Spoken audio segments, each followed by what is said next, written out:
এটা কি love letter না কি রে? প্রশ্নটা কি রে? দেখছেন প্রশ্ন করছে লাভ লেটার দিয়ে। আচ্ছা পড়বো। আসসালামু আলাইকুম প্রিয় হজরত। ওয়ালাইকুম আসসালাম। আমি একটা মেয়েকে খুবই ভালোবাসিলেন। আচ্ছা, আর মেয়েও আমাকে অনেক ভালোবাসে, কিন্তু মেয়ের পরিবার এখন মেয়েকে উঠে পড়ে লেগেছে মেয়ের বিয়ে দেওয়ার জন্য। মেয়ের পরিবার প্রতিষ্ঠিত ছেলে ছাড়া বিয়ে দিবে না। আর আমি সেই মেয়ে কি লেগেছে, আমি আর সেই মেয়ে মাত্র অনার্স প্রথম বর্ষে পড়ি। আমি এখনও প্রতিষ্ঠিত হতে 5-6 বছর বাকি। আমার পরিবার এখন আমার বিয়েতে সম্মতি দিবে না, কিন্তু আমি ওই মেয়েকে খুব ভালোবাসি, হারাতে চাই না। এমন অবস্থায় আমি কি করতে পারি?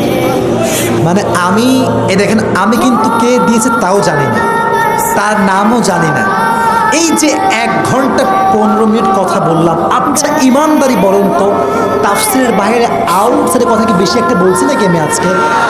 আপনি দেখবেন এটা যদি আমি উত্তর দেই, এটা ভাইরাল হয়ে যাবে। মানে আমি যে তাফসির করি 1.5 ঘন্টা 1 ঘন্টা, এইটা ভাইরাল করতে চায় নাকি? যখন যুবকদেরকে হালকা একটু বাস দিয়ে এটাই ভাইরাল হয়ে যায়। ছি ছি, আল্লাহ হেদায়াত দান করুন। আমি উত্তর দেওয়ার ট্রাই করছি ইনশাআল্লাহ।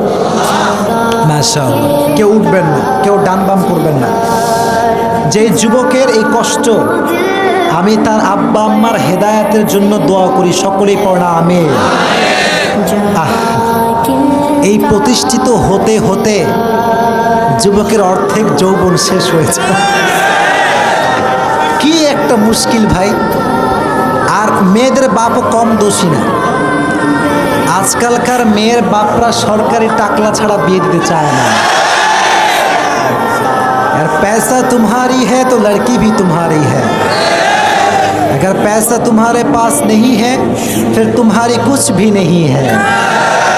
This is the trend of Bangladesh. অথচ আল্লাহর হাবিব বলেছেন যে কোনো মেয়েকে বিয়ে করতে হবে 4টা জিনিস দেখে, তবে তার ভেতরে ফাযফার বিদাতি দ্বীনি তারিবাত ইয়াদাক, become successful by selecting the one who has religion, character and conduct।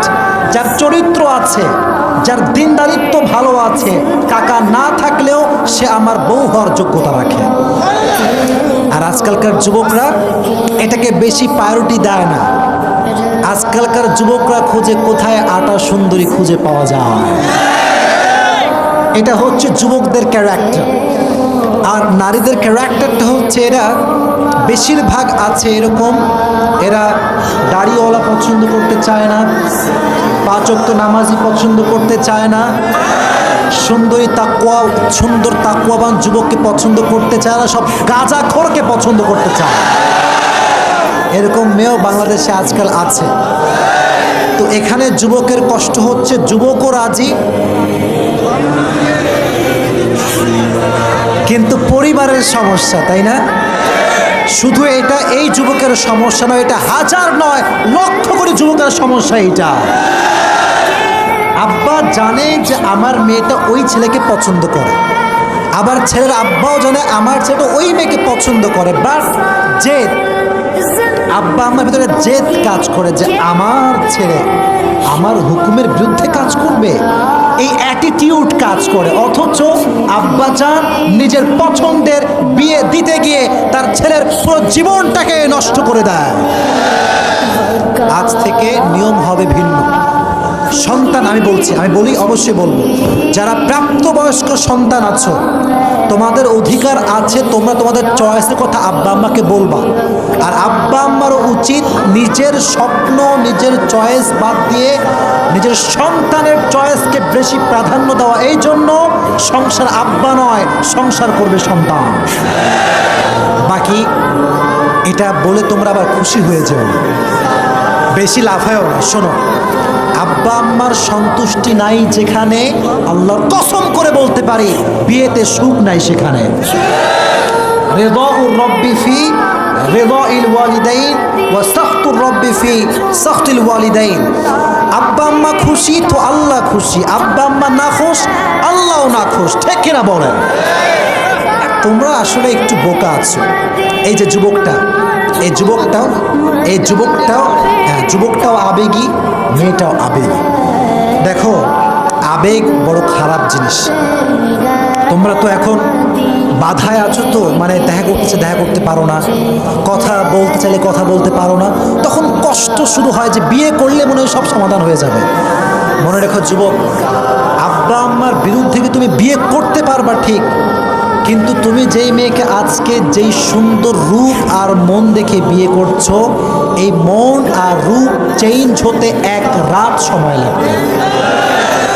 এক রাতে সব চেঞ্জ হয়ে যাবে। আমি নিজে এমন অনেকগুলো কেস আমি নিজে দেখেছি।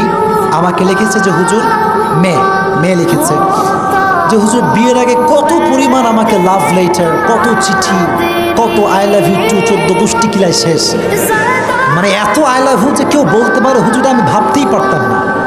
কিন্তু ঠিক সেই মানুষটাকে যখন আমি বিয়ে করলাম বিশ্বাস করে, আব্বা আম্মার মতের বিরুদ্ধে গিয়ে, বাবার বিরুদ্ধে গিয়ে, বোনের বিরুদ্ধে গিয়ে, আজ সেই যুবকটার চেহারা চরিত্রহীন যুবকের চাইতে খারাপ হয়ে গিয়েছে। এটা হচ্ছে আবেগের খেলা, আবেগ ঠিক না।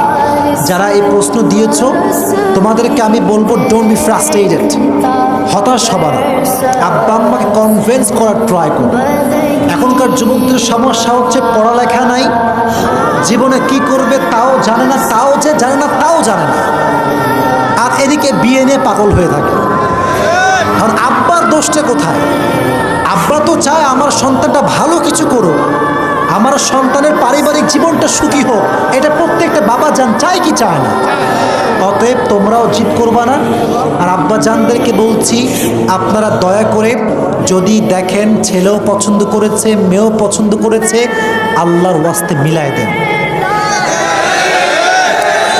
আমি আপনাদের পায়ে, এই যে আপনার পায়ে আমার হাত, আমি বলি আমার এটা শেষ কথা, যদি আব্বা আম্মার এই সমস্যার কারণে সন্তানরা বিয়ে করতে না পারে,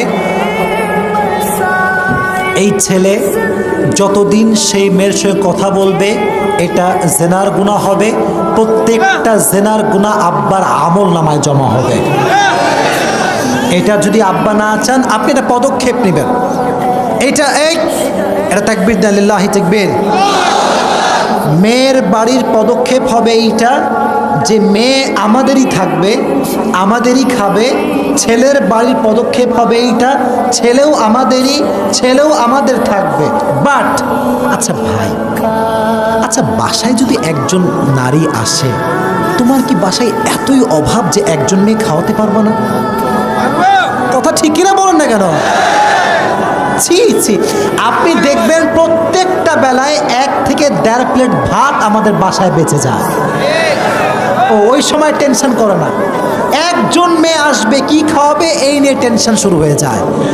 তো হলো মেয়ে পক্ষ মেয়েকে খেয়াল রাখবে, ছেলে পক্ষ ছেলেকে খেয়াল রাখবে, উভয় সম্পর্ক থাকবে হালাল।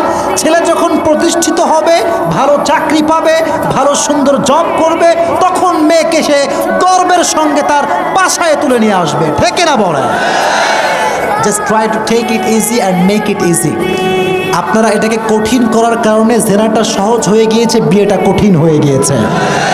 আল্লাহ এটা বোঝার তৌফিক দান করুক। সকলে পড়া আমিন।